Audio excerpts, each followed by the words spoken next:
Hello friends, कैसे हैं आप सभी। आशा करती हूँ आप सभी अच्छे होंगे। लेट्स लर्न लैंग्वेज में आपका स्वागत है। मैं शशि मिश्रा। आज हम वर्ण विचार पार्ट 2 के बारे में डिस्कस करेंगे। इससे पहले मैंने वर्ण विचार पार्ट 1 में स्वर आपको पढ़ाए थे, बताए थे। स्वर में स्वर के भेद, स्वर कौन कौन से होते हैं, स्वर कितने प्रकार के होते हैं, ये सब मैंने बताया था। अब आगे इसके व्यंजन पे आते हैं। व्यंजन क्या होते हैं और व्यंजन कितने प्रकार के होते हैं, आइए देखते हैं। व्यंजन ऐसे वर्ण जिनका स्वतंत्र उच्चारण नहीं होता एवं उन्हें बोलने के लिए स्वरों की सहायता लेनी पड़ती है। जैसे हमने बोला का। अब का जो है ये इसका हम स्वतंत्र उच्चारण नहीं कर सकते हैं। क बोलने के लिए हमें आ की ज़रूरत पड़ेगी, इसलिए यह व्यंजन है। अगर हम इसमें से अ निकाल देंगे तो हम क का उच्चारण इस प्रकार करेंगे, कु कु। ठीक है। इसी तरह से अब देखिए, हम ख वर्ड जो हम लिखते हैं तो हम खा में हलंत लगाएंगे, तब यह स्वतंत्र रूप से हो जाएगा। अगर हम इसमें आ लगा देते हैं तो यह व्यंजन पूर्ण खा इस तरह से लिखेंगे, ख। और ये जब खा इस तरह से लिखा जाएगा, इट मीन्स इसमें आ छिपा हुआ है, तो यह स्वतंत्र नहीं है। ठीक है। अब देखिए, सभी जैसे क, च, ट, त, प, इन सभी वर्णों में अ छिपे रूप में लगा हुआ है। ठीक है। अब इसमें देखिए, आप वर्णमाला में कुल 33 व्यंजन होते हैं। आप लोगों ने पढ़ा है कि 52 व्यंजन, वर्णमाला में 52 वर्ण होते हैं।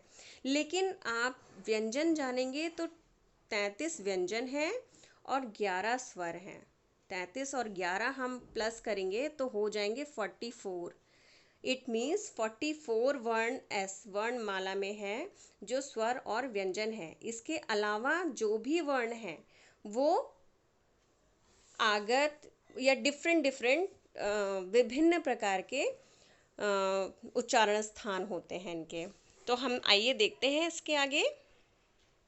जैसे जब तक व्यंजनों में स्वर नहीं जुड़ते तब तक इनके नीचे हलंत लगा होता है। जैसे देखिए, क मैंने आपको पहले ही बताया, अगर हम क में हलंत लगा देंगे तो इट मीन्स इसमें कोई भी स्वर नहीं जुड़ा हुआ है। और अगर हम इसमें अ जोड़ देंगे तो ये बन जाएगा क पूरा, इसमें हलंत की आवश्यकता नहीं होगी। ठीक है। तो अब इसी तरह से देखिए, व्यंजन के भेद। व्यंजन कौन कौन से होते हैं, व्यंजन में कौन कौन से उच्चारण स्थान होते हैं, व्यंजन कहाँ से बोले जाते हैं। देखिए, व्यंजन 3 प्रकार के होते हैं। पहला है स्पर्श व्यंजन। स्पर्श व्यंजन उन व्यंजनों को कहते, चलिए ठीक है, पहले हम भेद देख लेते हैं, उसके आगे हम बताते हैं आपको। स्पर्श व्यंजन, अंतस्थ व्यंजन और ऊष्म व्यंजन। ठीक है। अब जानते हैं हम कि स्पर्श व्यंजन क्या होता है। देखिए, स्पर्श व्यंजन, स्पर्श का अर्थ होता है छूना।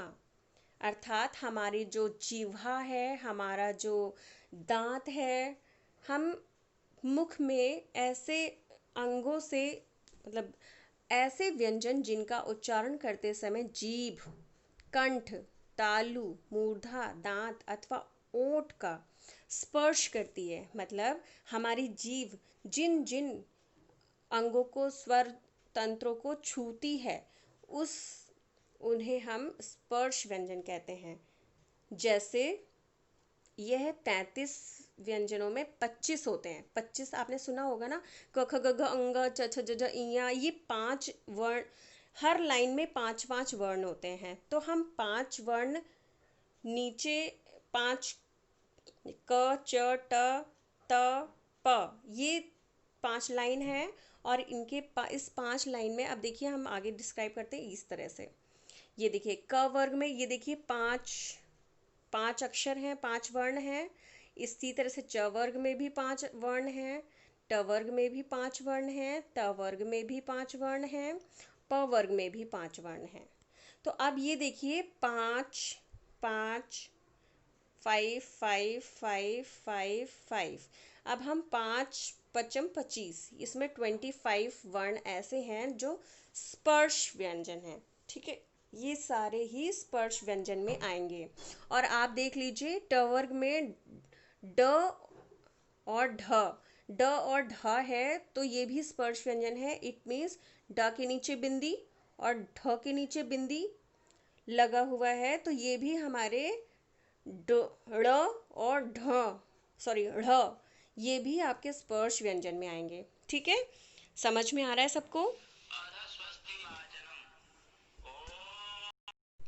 अब देखिए ये अंतस्थ व्यंजन। अंतस्थ व्यंजन क्या होता है? अभी तक आपने स्पर्श व्यंजन पढ़े। स्पर्श व्यंजन जो थे वो कितने थे? 25। अब आप पढ़ेंगे दूसरा भेद, अंतस्थ व्यंजन। ये व्यंजन का दूसरा भेद है। अंतः का मतलब होता है भीतर, मतलब हमारे भीतर से। ऐसे व्यंजन जो उच्चारण करते समय हमारे मुख के भीतर ही रह जाते हैं, अर्थात जो हमारे मुख के भीतर से पूरी तरह से बाहर नहीं निकल के आते हैं, हम अपने मुख को पूरा नहीं खोल के बोलते हैं, वे व्यंजन अंतस्थ व्यंजन कहलाते हैं। जैसे ये कुल 33 व्यंजनों में से 4 अंतस्थ व्यंजन होते हैं, जैसे य, र, ल, व। अब या आप टच करके देखिए, य, र, ल, व। इसको बोलने के लिए आपको ज़्यादा ताकत नहीं लगानी पड़ती है, बल नहीं देना पड़ता है। तो ये हमारे मुंह के अंदर ही रहते हैं। हम अपना मुंह पूरा खोले बिना ही इनको हम उच्चारित कर सकते हैं। ठीक है, तो आपको समझ में आ गया, ये 4 वर्ण ऐसे हैं जो अंतस्थ व्यंजन हैं। ठीक है, अब देखिए इन व्यंजनों का उच्चारण स्वर तथा व्यंजन के मध्य का भाग होता है। अब देखिए जैसे हम स्वर बोलते हैं आ, तो आ को हम पूरा मुंह खोलकर कंठ से बोलते हैं, ये स्वतंत्र है।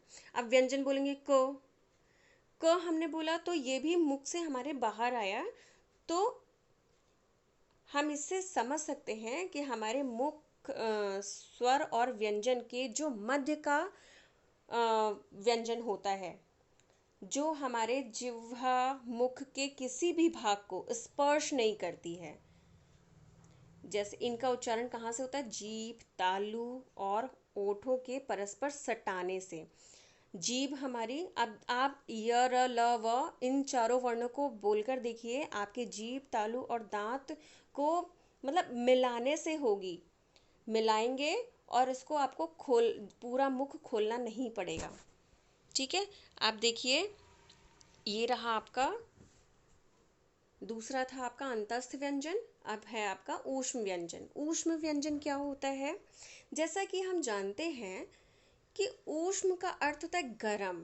ठीक है, ऐसे वर्ण जिनका उच्चारण करते समय वायु मुख से रगड़ खाकर, मतलब हमारे मुख से रगड़ खाकर, हमारे मुख से जब हम कोई भी चीज़ फ कोई भी चीज़ हम बोल रहे हैं ना, तो वो हमारे मुख से एक हवा निकलती है, और वह हवा जो है हमारे मुख से जिह्वा, तालु इन सबको रगड़ करते हुए निकलती है। तो क्या हुआ? उच्चारण के समय मुख से गर्म हवा निकलती है, वायु मुख से रगड़ खाकर ऊष्मा पैदा करती है, यानी उच्चारण के समय मुख से गर्म हवा निकलती है।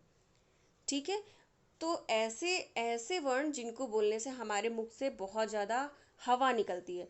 श बोलकर देखिए, श, स, हा।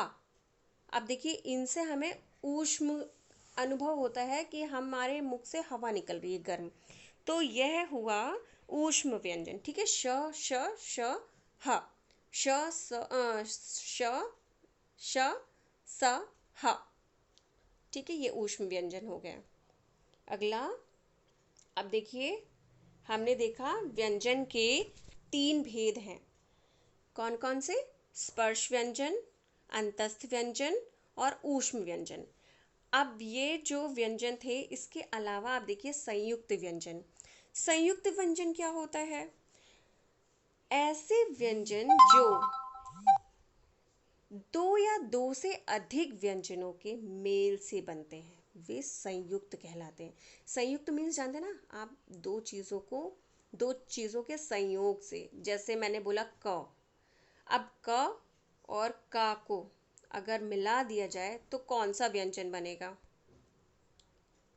अरे का और का को तो द्वित्व व्यंजन बनेगा ना। ये संयुक्त व्यंजन तो नहीं है, लेकिन संयुक्त व्यंजन का उदाहरण मान सकते हैं। अब इसी प्रकार से देखिए, संयुक्त व्यंजन का उदाहरण क्या हो सकता है? क और श। अब देखिए क और श मिलाने से क्या बनता है, कोई बता पाएगा? श। श से क्षत्रिय। ठीक है, इसी तरह से अब देखिए, चलिए हम आगे देखते हैं। ये देखिए, जैसा कि इसमें दिया गया है, हिंदी वर्णमाला में कुल 4 संयुक्त व्यंजन हैं। कौन कौन से? श, त्र, जिया, श्रा। अब देखिए, आपने बहुत अच्छे से पढ़ा है कि जिया जो है इसको सब लोग ज्ञा बोलते हैं, ज्ञा। लेकिन ज्ञा क्यों बोलते हैं, ये मैं आपको एक वीडियो बनाऊंगी ज्ञा को लेकर। ठीक है, मैं उसमें डिस्क्राइब करूंगी। अभी मैं आपको सिर्फ संयुक्त व्यंजन के बारे में बताती हूँ। संयुक्त व्यंजन मीन्स हम दो व्यंजनों को मिलाकर एक व्यंजन बनाते हैं, वो होता है संयुक्त व्यंजन। अब इसमें देखिए कौन कौन से दो व्यंजन मिले हुए हैं। क और हलंत क और श मिलाकर हो गया च। अब अगर हम इसमें से स्वर हटा देंगे तो ये श इस तरह से बनेगा, त्र इस तरह से बनेगा। ठीक है, अगर हम इसमें आ को मिला देते हैं, जोड़ देते हैं, तो यह पूर्ण रूप से स्वर और व्यंजन बन जाता है। हर व्यंजन में स्वर मिला हुआ होता है। ऐसा कोई भी व्यंजन नहीं है जो स्वतंत्र रूप से उच्चारित किया जा सके। ठीक है, तो हर व्यंजन को उच्चारण हमें करने से पहले उसमें स्वर की आवश्यकता होती है। हम अगर क बोलते हैं तो का में आ मिला हुआ होता है, छोटा आ। ठीक है, छोटा आ की मात्रा होती है। ठीक है, अब ये चीज़ें हैं।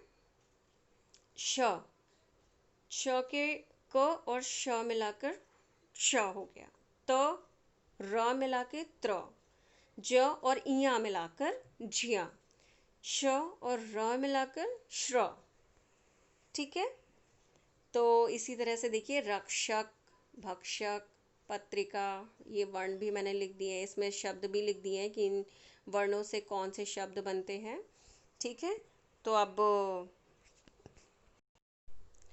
आई होप, मुझे आशा है कि आप सभी को ये वीडियो समझ में आया होगा। इसमें सारे व्यंजन समझ में आए होंगे, व्यंजन के भेद। अगले वीडियो में मैं पार्ट 3 लेकर आऊँगी। जो भी कुछ छूट गया है उससे रिलेटेड, जैसे व्यंजन हैं, इन सारे व्यंजनों को स्पर्श, अंतस्थ और ऊष्म व्यंजन का डीप डिस्क्रिप्शन लेकर आऊँगी। तो आज के लिए बस इतना ही। वीडियो बहुत लंबा हो रहा है, मुझे लगता है कहीं आप वो बोर ना हो जाएं, इसलिए मैं शॉर्ट वीडियो बना रही हूँ। ठीक है, तो अगर आपको ये वीडियो पसंद आया हो तो प्लीज़ शेयर एंड सब्सक्राइब। धन्यवाद।